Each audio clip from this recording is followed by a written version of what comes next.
부활은 한마디로 소망입니다. 소망 중에서도 최고의 소망, 죽음이라는 최악의 상태마저도 끝이 아니다. 그것이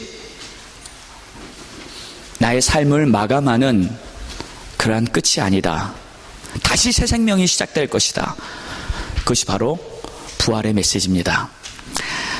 여러분, 우리의 삶은 죽음이 끝이 아니라는 것을 믿으시기 바랍니다. 반면에 세상 사람들은요, 죽음을 두려워합니다. 왜 두려워할까요? 죽음 뒤에 어떠한 일이 있을지 모르기 때문이에요.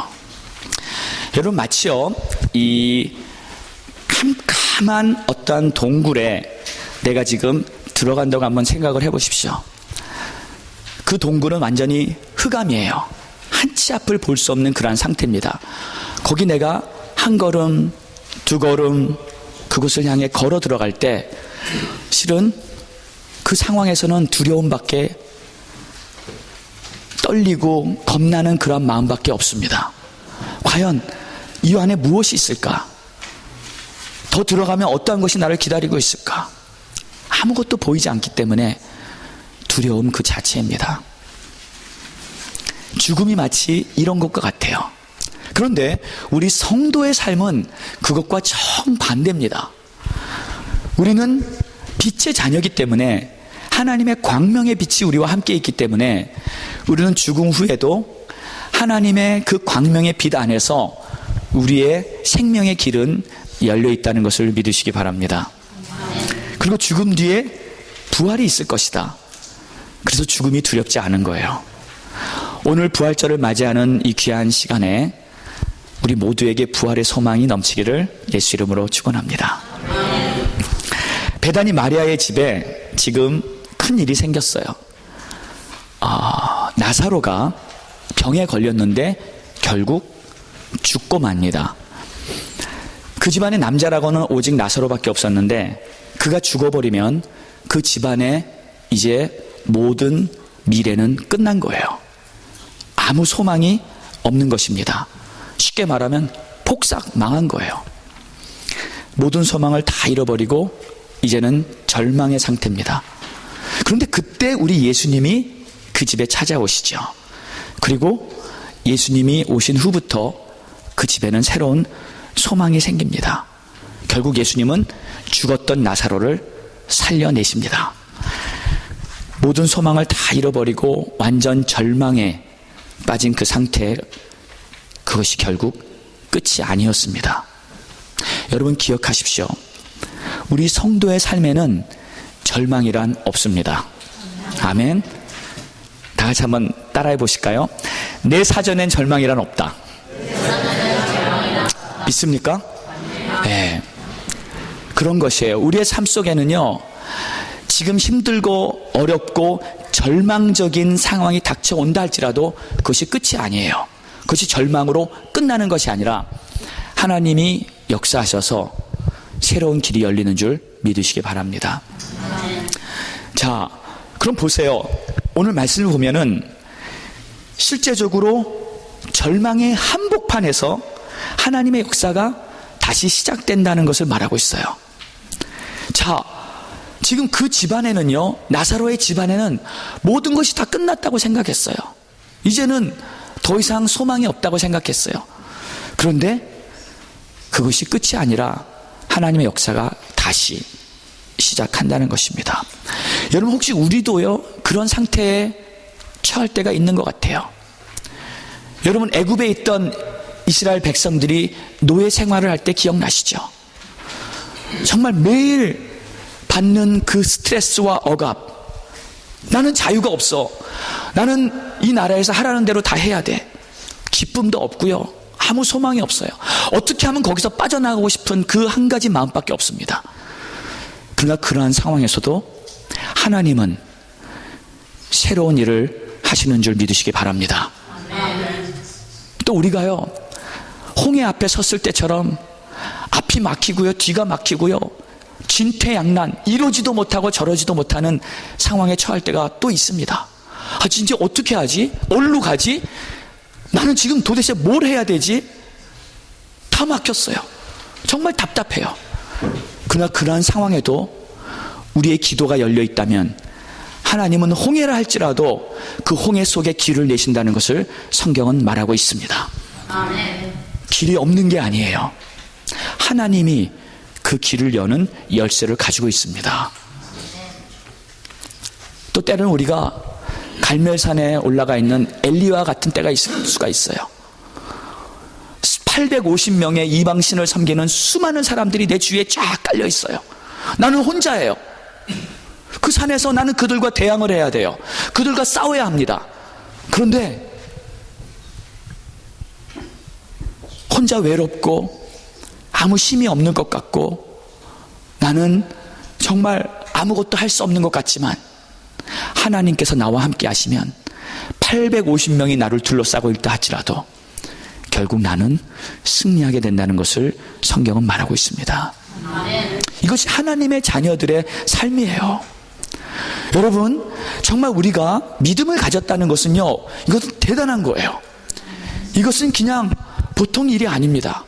내가 하나님의 믿음을 가지고 산다는 것은 어떠한 상황이 있다 할지라도, 어떠한 문제가 있다 할지라도, 모든 것이 다 막혔다 할지라도, 내가 혼자 있는 것 같다 할지라도 하나님께서 나와만 함께 하신다면 모든 문제가 다 해결될 수 있다는 것을 성경은 우리에게 말하고 있는 것이에요.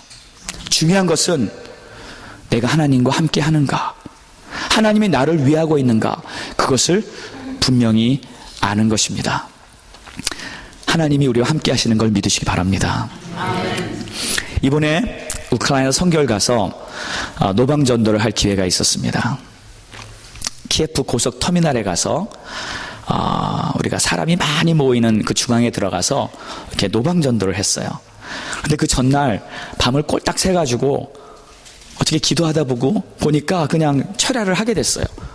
그래서 시간도 얼마 남지 않고 그래서 어떤 사람은 막 완전히 센 사람도 있고요.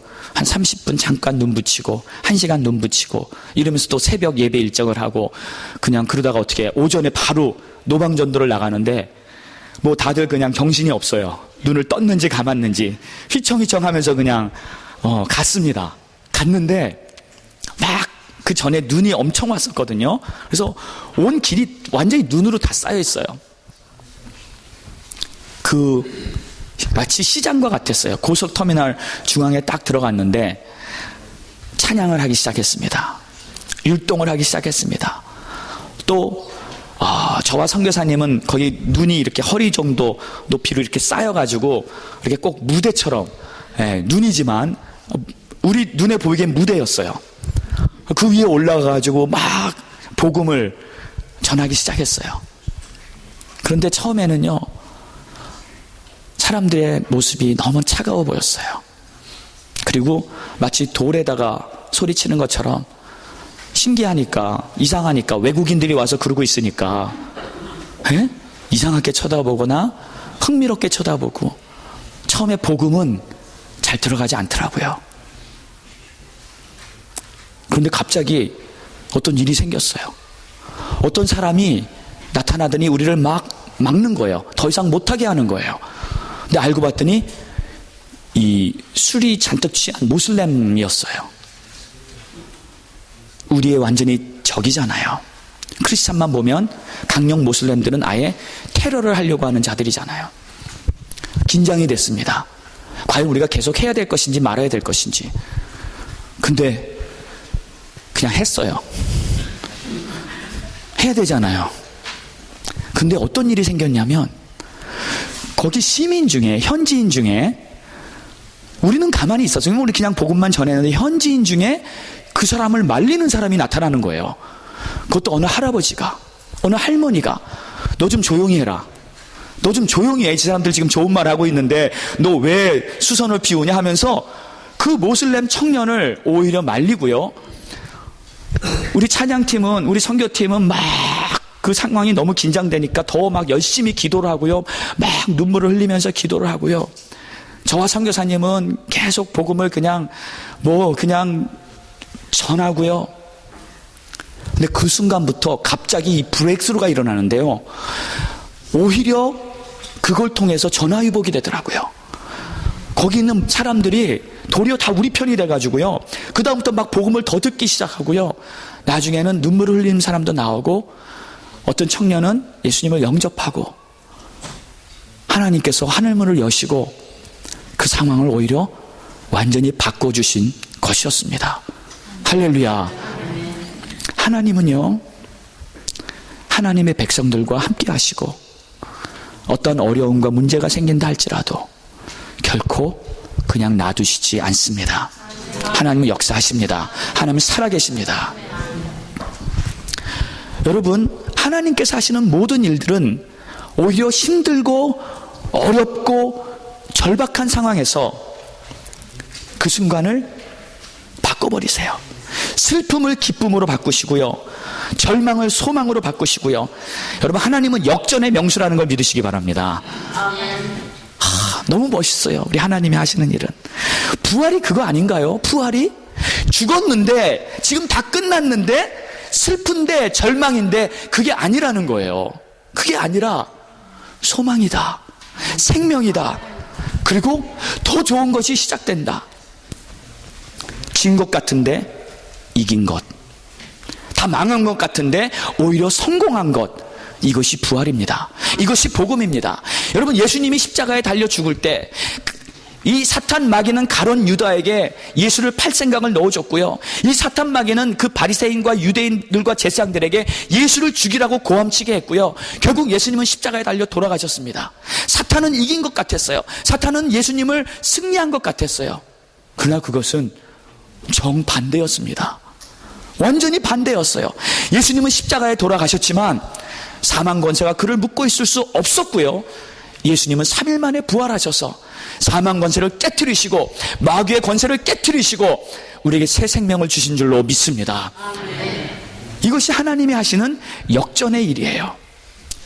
하나님은요, 어떠한 상황이 있어도 우리를 패배로, 실패로, 절망 가운데 남겨두지 않으시고요, 우리에게 새로운 일을 하신다는 것을 믿으시기 바랍니다.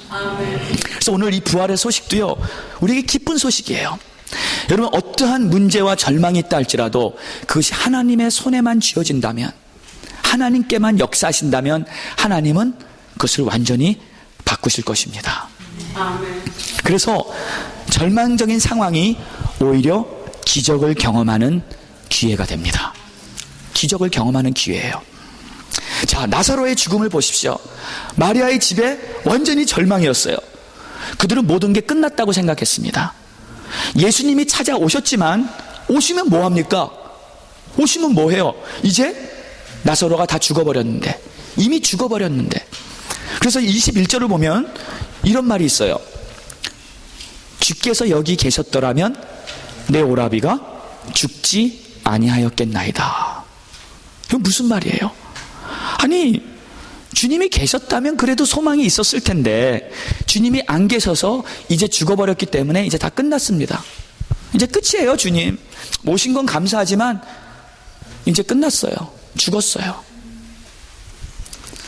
그때 예수님이 이렇게 말씀하세요. 내 오라비가 다시 살리라. 그리고 나는 부활이요 생명이니 나를 믿는 자는 죽어도 살겠고 살아서 나를 믿는 자는 영원히 죽지 아니하리라. 이것을 내가 믿느냐? 자, 믿기 어려운 순간입니다. 어떻게 믿어요? 이미 죽었는데, 끝났는데 믿기 어려워요.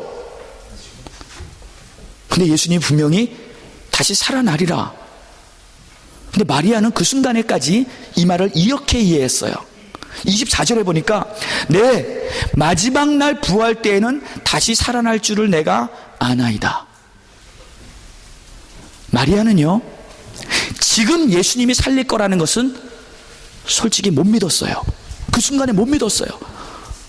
마지막 날에는 이 말씀에 그렇게 기록되어 있으니까 언젠가는 예수님이 살리시겠죠. 그거는 제가 알고 있습니다. 알고 있습니다. 여러분, 근데 아는 거는 믿음이 아닙니다. 아는 건 믿음이 아니에요. 그건 지식적인 동의예요. 믿음이라는 것은 하나님이 지금 나에게 무엇을 하실 수 있다는 것을 내가 받아들이는 거예요. 하나님의 능력을 내가 인정하는 거예요. 예수님은요, 그때 아니야, 지금 살아날 거라니까. 지금 살아난다고. 내가 믿기만 하면 하나님의 영광을 볼 거야. 믿기만 하면 하나님의 영광을 볼 거야. 지금 막 절망적인 순간이지만 한 가닥 소망의 빛이 보입니다. 이때 재빨리 마리아가 고백을 해요. 예, 맞아요. 믿습니다. 여태까지를 보면요, 다 압니다요. 알겠습니다. 알고 있습니다. 안다니까요. 그거 알아요. 근데 아는 것은 믿음이 아니라니까요. 예수님이 마리아에게 믿음이 들어가도록 계속 대화를 하고 계신 거예요. 믿어라, 믿어라. 내가 지금 살릴 테니 믿어라. 그때 이 마르다는 이제 고백해요. 네, 믿겠습니다. 믿겠습니다. 27절에 보면 주여 그러하외이다. 주는 그리스도요 세상에 오신 하나님의 아들이신 줄 내가 믿나이다. 믿나이다. 이 믿음이 중요한 것입니다. 믿음이라는 것은요, 내 이해로 얻어지는 것이 아니고요, 내 경험으로 겪은 것이 아니고요, 하나님이 하시는 그 말씀을 그대로 인정하는 것이 믿음이에요. 그대로 인정하는 것. 이해가 안 가요. 어떻게 지금 다 죽어버렸는데 어떻게 살아난다 그러십니까? 에이, 아니겠죠. 어쩜 우리는 그렇게 생각할지 몰라요.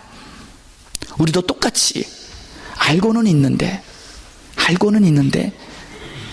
믿음의 문턱으로 한 걸음만 딱 디디면 들어가는데, 딱 한 걸음인데 그 문턱 앞에서 그냥 머뭇거리고요.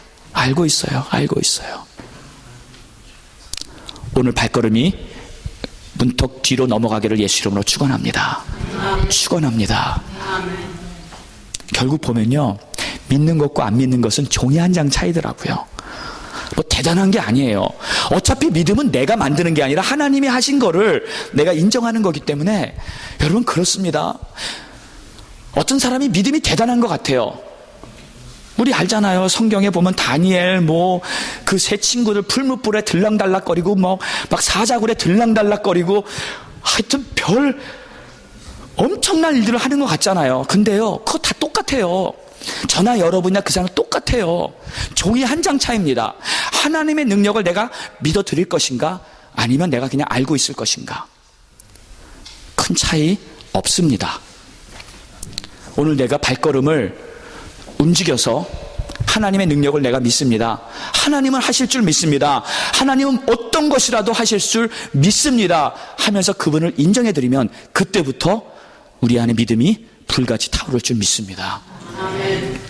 자, 그때 마르다의 고백을 들은 후에 예수님은 자, 이제 가자. 어디로 가요? 나사로의 무덤 앞으로 가는 거예요. 그 현장에 가는 겁니다. 그래서 그곳에 가서 돌을 굴려내라, 나사로야 나와라, 바로 선포해 버리세요.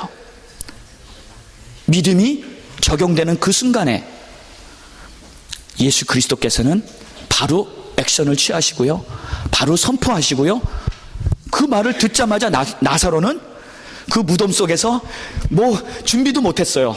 나갈 준비. 네. 그냥 둘른 채로 앞에도 안 보이면서 그냥 이루고 나옵니다.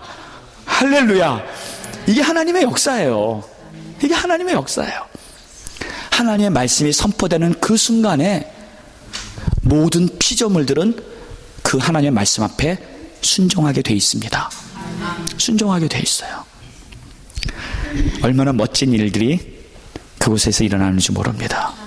여러분, 우리 삶 속에서도요 마찬가지예요. 자, 그럼 하나님의 이러한 위대한 역사가, 나사로를 살리시고 막 놀라운 기적들을 이루시는 그 역사가 지금도 동일하게 일어날 수 있어요. 일어나고 있습니다. 우리의 삶 속에도요, 여러분 기적이 필요하지 않으십니까? 기적이 필요해요. 지금 우리가 사는 곳에서 라인강이 갈라지고요, 또 막 그런 거는 할 필요는 별로 없잖아요. 무리를 걷고요, 그럴 필요가 있어요? 필요가 꼭 필요하면 하나님은 하게 하실 겁니다. 저는 믿어요. 꼭 필요하면 하게 하실 거예요. 그러나 그거를 떠나서 지금 당장 내 눈앞에 닥친 문제, 그것부터 해결하라고요. 그 문제 있잖아요. 네. 질병의 문제 있습니까? 또 경제적인 문제 있습니까? 지금 닫힌 문이 있습니까? 내가 왜 꼭 이 홍해 앞에 쓴 것처럼 딱 사방이 갇혀가지고 이러지도 저러지도 못하는 그 문제 앞에 서 있는 그런 경우가 있습니까? 그런 문제들에서 하나님의 역사를 경험해 보십시오. 하나님 지금도요, 내가 누구를 좀 도와줄까? 내가 누구에게 좀 나의 능력을 보여줄까? 하나님은 지금 안달을 하고 계실 것 같아요. 하나님의 능력이 막 철철 넘치는데 내가 누구한테 좀 보여줄까? 왜 내가 내 삶 속에 하나님의 능력 좀 경험하고 그거를 내가 사람들에게 알려주고 싶습니다. 증거하고 싶습니다. 하나님이 이렇게 위대하고 살아계신 분이라는 것을 내가 간증하고 싶습니다. 이러한 영적인 욕심이 왜 없습니까? 그 욕심이 있기를 축원합니다. 그것은 거룩한 욕심이에요. 딴 거 욕심 부리지 말고요. 먹는 거 욕심 부리고 돈 욕심 부리고 명예 욕심 이런 거 하지 말고요. 우리 거룩한 영적인 욕심을 가집시다. 아멘. 자, 부활은 치유라고 볼 수도 있어요. 그렇죠? 죽음이라는 병에서 치유된 거예요.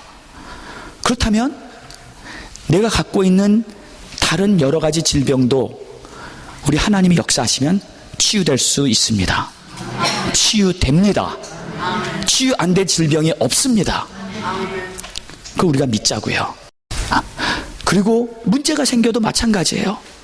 어떤 문제, 죽음보다 더 큰 문제 있습니까? 죽음이 해결되는데 왜 다른 문제들이 해결 안 되겠냐고요. 다 해결됩니다. 오늘 하나님 앞에서 우리의 문제들이 해결되는 그러한 축복이 있기를 예수 이름으로 축원합니다. 자, 근데 필요한 것이 있는데 우리의 자세가 좀 필요해요. 어떠한 자세가 필요하냐면 간절한 마음으로 하나님의 능력을 사모하는 자세가 필요해요. 간절한 마음으로. 특별히 이번에 선교 가서 제가 느낀 것 중에 하나가 간절함이 있는 곳에 주의 역사가 일어난다. 그를 피부로 느꼈어요. 간절하게. 제가 처음에 신학교에 도착하면서 이제 강의를 하고 그 신학교에 사역을 하는데 좀 답답함을 느꼈어요. 영적으로 왠지 뭐가 막혀 있는 것 같고요. 답답하고요.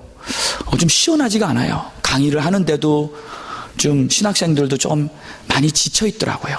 피곤해 있어요. 열정도 많이 잃어버렸고. 그래서 저는 제가 어떻게 시간을 내서 거길 갔는데 제가 어떤 시간을 내서 거길 갔는데 그냥 돌아올 수 없잖아요. 아멘? 그냥 돌아올 수 없잖아요.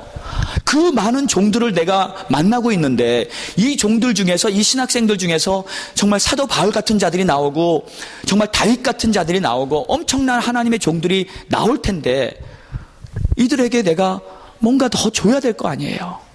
그래서 제가 간절했어요. 제가 하나님 정말 이들을 가만히 두실 겁니까? 이대로 놔두실 겁니까?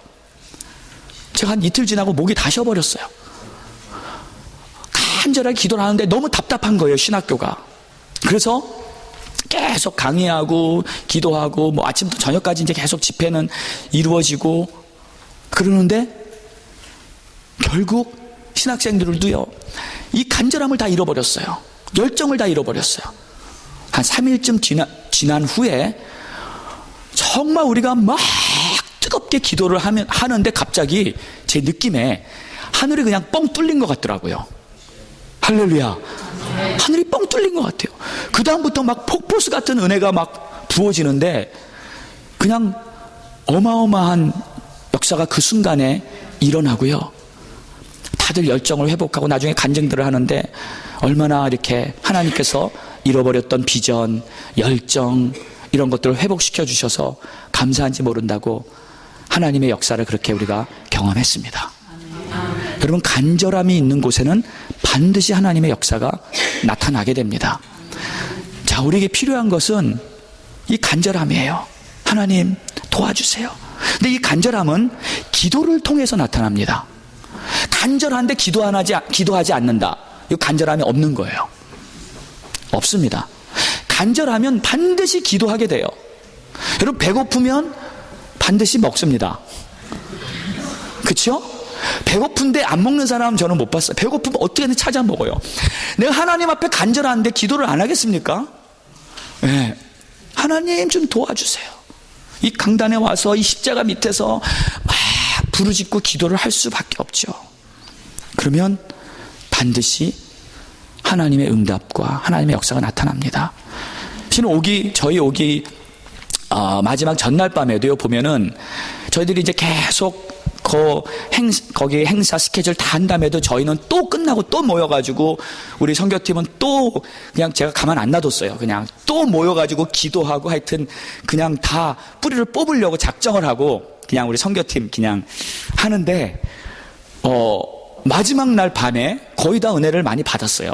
근데 한 자매님이 와, 목사님 저 은혜 더 받고 싶습니다. 저보다 더 간절하더라고요. 그러면서 더 기도하고 싶다는 거예요. 한 걸음 더 나가고 싶다는 거예요. 그래서 할렐루야, 저도 좋았어요. 피곤하지만 힘들지만 좋다, 하자. 아예 오늘 뿌리 뽑자. 약복강 가자. 그 마음으로 기도하면서 결국 철야로 들어간 거예요. 그래서 철야 들어가게 된 거예요. 철야를 하는데 역시 하나님은 살아계세요. 그렇게 간절한 마음으로 기도를 하는데 하나님께서 또 응답을 하시더라고요. 그렇게 간절히 사모했던 그 자매에게 하나님은 직접 치유를 하시고 상처 다 치유하시고 회복시켜 주시고 막 완전히 뻥 터져가지고요, 막 통곡을 하면서 울고 다 하나님이 치유하시고 회복시켜 주시는 그런 역사가 일어났습니다. 할렐루야. 중요한 것은 내가 간절함을 가지고 하나님을 바라보고 기도하고 그분께 나아가는 것입니다. 여러분, 우리 예수님도 보세요. 그분은 하나님이세요. 전능하세요. 그분은 그냥 간절히 기도 안 하셔도 되는 분이세요.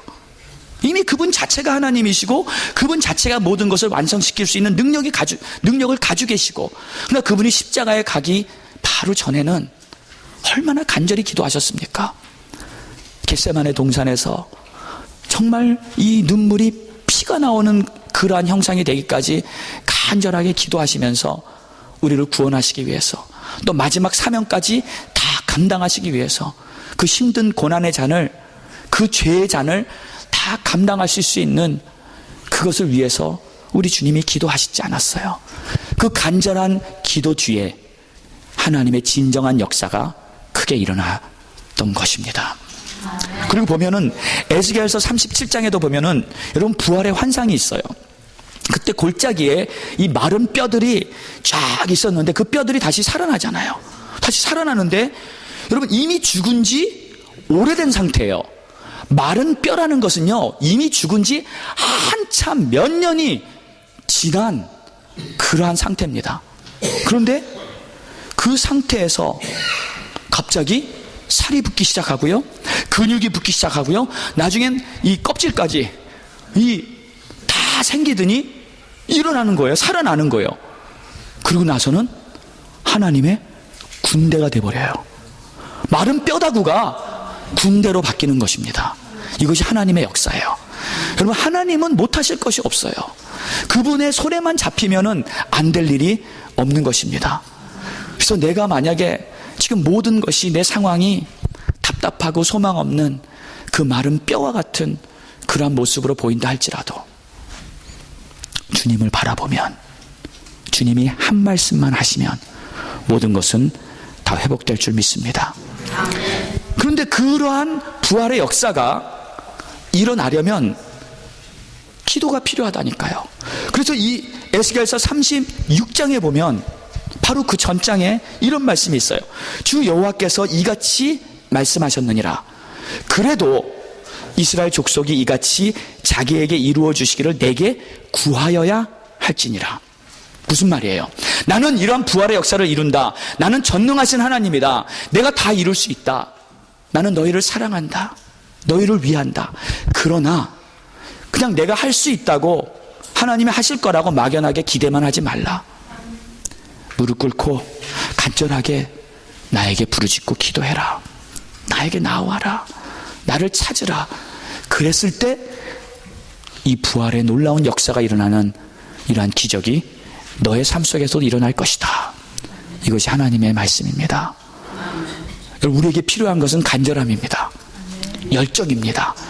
다시 한번 뜨겁게 내가 주님을 따르겠다고 결단하고 주의 이름을 부르면서 열심히 주의 제단 앞에 나와서 기도하면서 하나님의 백성답게, 하나님의 자녀답게 사는 것이 오늘 우리에게 부르시는 하나님의 음성인 줄 믿으시기 바랍니다. 여러분, 시간 얼마 남지 않았어요. 우리 인생이요, 여러분, 금세 끝납니다. 금세 끝납니다. 여러분, 이 세상이요, 얼마 남지 않았습니다. 하나님의 말씀에 의하면 우리의 삶은요, 마치 한 장면의 꿈과 같다고 말하고 계십니다. 우린 지체할 수 없어요. 게으르게 뒤로 물러나서 가만히 앉아있을 수 없습니다. 지금이 바로 은혜 받을 만한 때요, 지금이 일어나 빛을 발할 때인 줄 믿으시기 바랍니다. 오늘도 부활절을 맞이했어요. 이 부활절은 다른 거 아니에요. 부활의 능력이신 우리 주님을 바라보면서 일어나서 믿음을 가지고 주를 따르는 것, 이것이 부활절 오늘 우리가 해야 될 일인 줄 믿습니다. 네, 그거 알고 있어요. 배워서 알아요. 안다니까요. 그것이 끝이 아니에요. 믿어야 합니다. 주님을 따라야 합니다. 그리고 오늘도 부활의 대역전극이 내 삶 속에서 일어나도록 하나님을 신뢰하면서 하나님의 영광이 나의 삶 속에 나타나기를 간절히 기도하며 사시는 우리 성도님 되시기를 예수 이름으로 축원합니다. 눈을 감으시고 다 같이 기도하겠습니다. 눈을 감으시고요, 하나님 바라보세요. 나는 지금 어디 서 있는가? 나는 지금 어디에 와 있는가? 한번 잘 생각해 보세요. 혹시 나는 지금 마르다와 같지 않나? 알고는 있지만 믿음이 없는 상태가 아닌가? 혹시 나는 갈멜산 위에 있는 엘리야처럼 주위에 수많은 사람들 앞에 둘러싸여서 위축되어 혹시 두려워하고 있지는 않는가? 혹시 나는 애굽에 있는 이스라엘 백성들처럼 세상의 노예처럼 여러 가지 스트레스와 힘든 상황에 눌려 있지는 않는가? 그러나 어떤 상황이라 할지라도 우리 하나님만 함께 계시면, 또 내가 기도만 할 수 있다면 그 절망의 항복판에 하나님의 기적의 역사는 나에게 이루어질 것입니다. 우리는 주님을 간절히 찾아야 합니다. 간절히 찾아야 합니다. 그리고 하나님 앞에 전심으로 달려 뛰어들어가야 합니다. 머뭇거릴 시간이 더 이상 얼마 남지 않았습니다. 우리 이 시간에 이 말씀 붙잡고 우리 한번 간절한 마음으로 통성으로 기도하겠습니다. 할렐루야. 하나님, 감사와 찬양과 영광을 돌립니다.